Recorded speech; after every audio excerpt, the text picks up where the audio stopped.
I want to talk about confidence in English because I've realised it's not what I thought it was.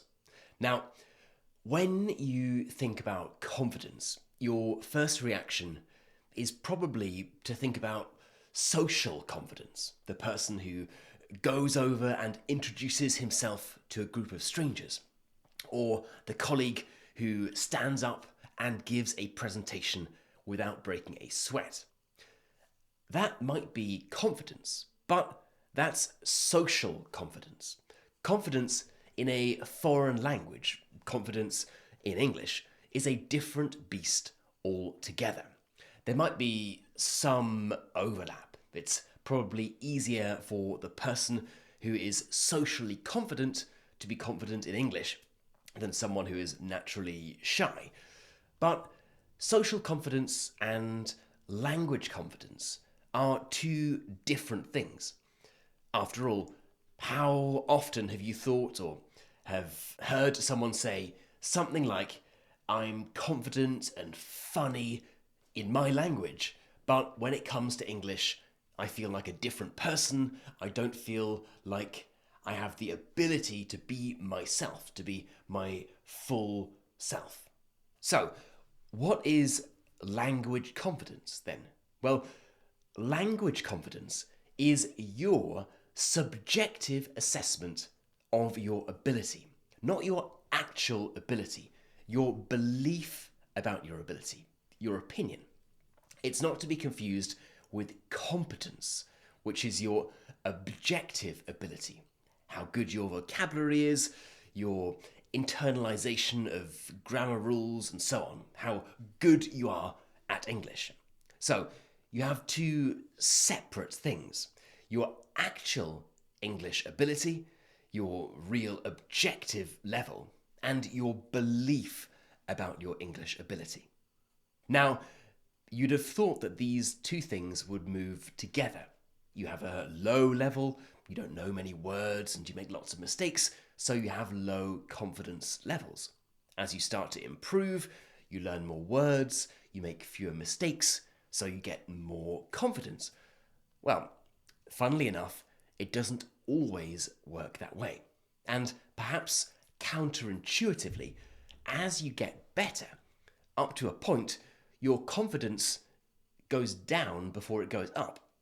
It usually happens somewhere around the intermediate level, B1, B2, the kind of level that you need to be able to understand what I'm saying now or to follow a relatively basic, normal conversation.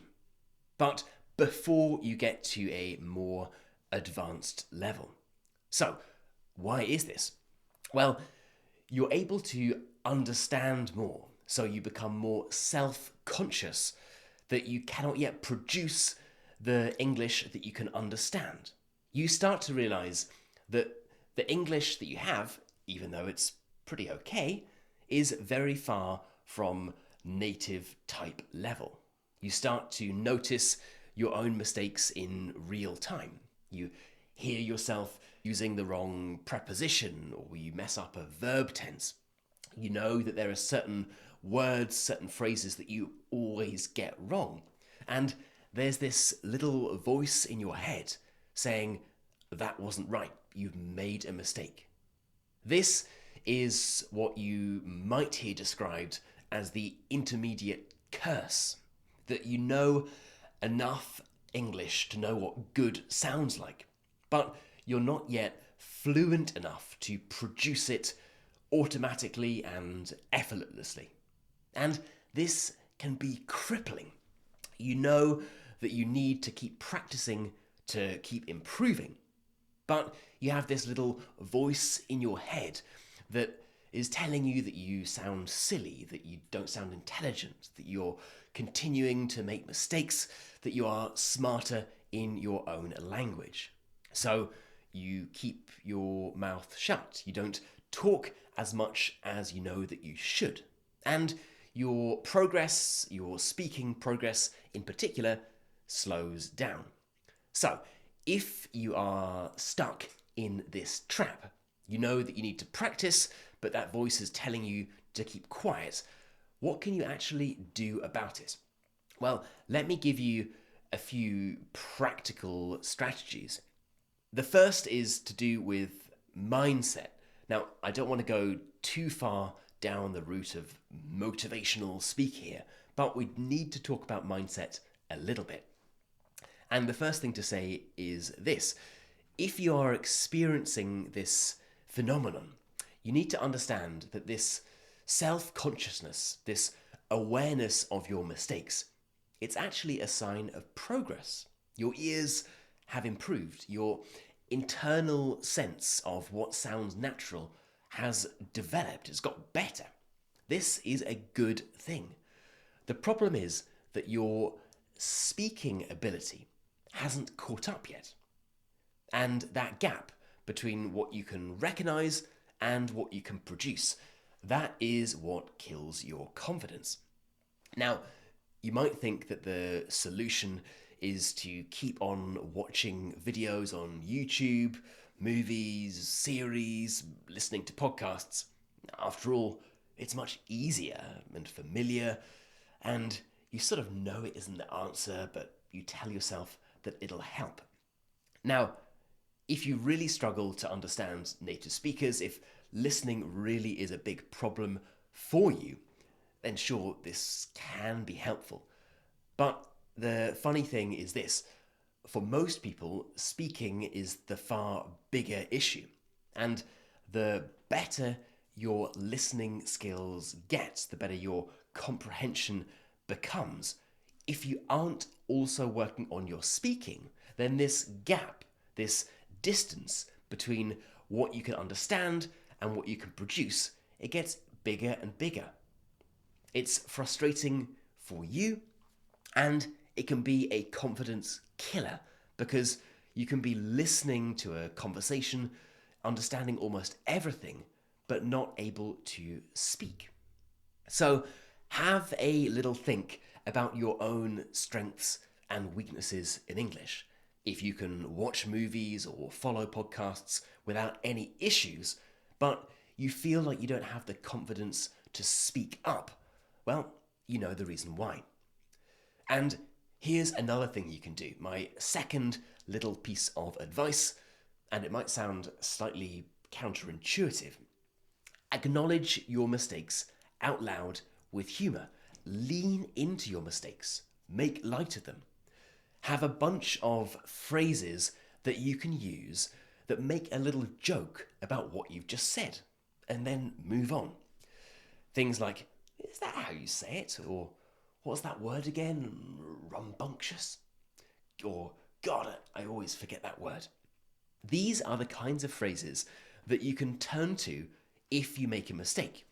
You might get a laugh from a native speaker, and they humorously acknowledge the fact that you're speaking in a foreign language, you're speaking in a language that's not your own, and that is a very impressive thing to do. Now, in some cultures, especially in East Asian cultures, there is often this terrible fear of making mistakes. So it might feel really uncomfortable for you to draw attention to them. But this is not the case in English-speaking cultures. In most English-speaking cultures, especially in the UK, this sort of self-deprecating humour about your language mistakes is more often than not seen as something that's charming. It's not seen as something that's incompetent or bad. And often, you won't actually be making mistakes. You'll probably be saying something perfectly in English, and adding, is that how you say it? Will make you sound humble, which is an admirable quality in lots of English-speaking countries, especially in the UK.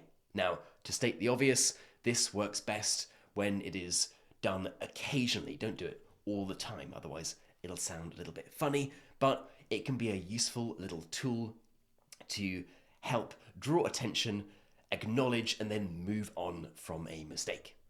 And tip number 3 is to have a bunch of familiar phrases that you can come back to again and again. Phrases, constructions that you feel completely at ease with. English, like any language, is just building blocks of different phrases. So if you are the sort of person who doesn't feel naturally confident, having these blocks to hold on to during a conversation can be very helpful. These might be blocks for interrupting someone asking a question. Excuse me, can I ask whether you know? Phrases asking someone to repeat themselves if you didn't understand what they said. Sorry, I didn't catch that last bit. Would you mind repeating that last thing you said? Sorry, there was a noise in the background. Would you mind repeating that last thing you said? Phrases for agreeing. I know exactly what you mean. That's a great point. Yep, I was thinking exactly the same thing. Or for hedging. I might be wrong, but correct me if I'm wrong. I'm just going to put this out there. You get the idea. Build up your phrase blocks and rely on them in conversation. So, we've talked about quite a lot here. I know it's easy for someone to say, be more confident, and that confidence isn't a switch you can turn off and on. But there are certain things you can do, from shifting your mindset to making fun of your mistakes. And these things will help you become more confident. And there is one last thought that I want to leave you with. Confidence is a backward-looking metric. So, what do I mean by this? Well, it's that people often wait to feel confident before they start speaking. We think, once I feel confident enough in English, I'll join that meeting. Or once I feel confident enough talking to strangers, then I'll pluck up that courage to talk to that stranger in the park or in the gym. But confidence doesn't work that way. Confidence isn't something you build up until you have enough of it to start speaking. Confidence is what you get from speaking, even when you are terrified, even when you put yourself into a difficult situation. It's your brain looking at the past and saying, oh, we've done that before and it wasn't so bad. We didn't die. You can't have that memory of success in the past until you have the experience of doing it while you were terrified. So confidence is something you get from putting yourself in these difficult situations. Okay, I hope that was helpful. Here's to confidence in English, and I'll catch you in the next video.